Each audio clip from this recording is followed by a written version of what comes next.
Words ಪದಗಳನ್ನು ನಾವು ಯಾವ ರೀತಿಯಾಗಿ ಹೇಳ್ಬೋದು ಅಂತೇಳಿ ನಾನು ಹೇಳ್ಕೊಡ್ತೀನಿ. ಹೇಳ್ತೀರಾ ನಾನು ಹೇಳ್ದಂಗೆ? ಓಕೆ. ಆ ಎಂದರೆ ನಮಗೆ, ಆ ಎಂದರೆ ನಮಗೆ ಅಮ್ಮನ ನೆನಪಾಗುವುದು, ಅಮ್ಮನ ನೆನಪಾಗುವುದು. ಆ ಎಂದರೆ ನಮಗೆ, ಆ ಎಂದರೆ ನಮಗೆ ಆನೆಯ ನೆನಪಾಗುವುದು, ಆನೆಯ ನೆನಪಾಗುವುದು. ಈ ಎಂದರೆ ನಮಗೆ ಇಲಿಯ ನೆನಪಾಗುವುದು, ಈ ಎಂದರೆ ನಮಗೆ ಇಲಿಯ ನೆನಪಾಗುವುದು. ಈ ಎಂದರೆ ನಮಗೆ ಈಶ್ವರ ನೆನಪಾಗುವುದು, ಈಶ್ವರ ನೆನಪಾಗುವುದು. ಉ ಎಂದರೆ ನಮಗೆ ಬೆರಳಿನ ಉಂಗುರ ನೆನಪಾಗುವುದು,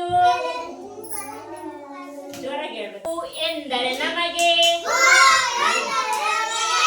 ಬೆರಳಿನ ಉಂಗುರ ನೆನಪಾಗುವುದು. ಉ ಎಂದರೆ ನಮಗೆ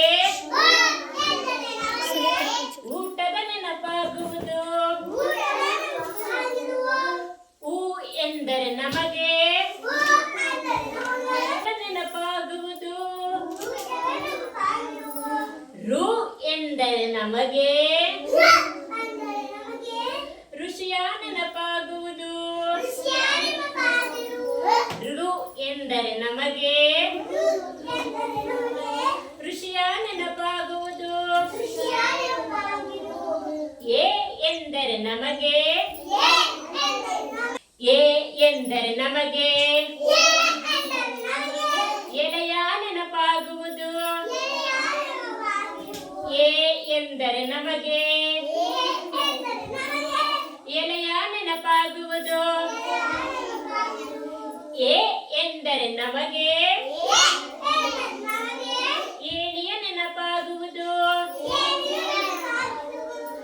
ಎ ಎಂದರೆ ನಮಗೆ ಏಣಿಯ ನೆನಪಾಗುವುದು. ಐ ಎಂದರೆ ನಮಗೆ, ಐ ಎಂದರೆ ನಮಗೆ 5 ಬೆರಳುಗಳು ನೆನಪಾಗುವುದು, 5 ಬೆರಳುಗಳು ನೆನಪಾಗುವುದು. ಓ ಎಂದರೆ ನಮಗೆ, ಓ ಎಂದರೆ ನಮಗೆ 1 ರೂಪಾಯಿ ನೆನಪಾಗುವುದು, 1 ರೂಪಾಯಿ ನೆನಪಾಗುವುದು. ಓ ಎಂದರೆ ನಮಗೆ ಓದು ನೆನಪಾಗುವುದು, ಓ ಎಂದರೆ ನಮಗೆ ಓದುವುದು ನೆನಪಾಗುವುದು. ಔ ಎಂದರೆ ನಮಗೆ, ಔ ಎಂದರೆ ನಮಗೆ ಔಷಧಿ ನೆನಪಾಗುವುದು, ಔಷಧಿ ನೆನಪಾಗುವುದು.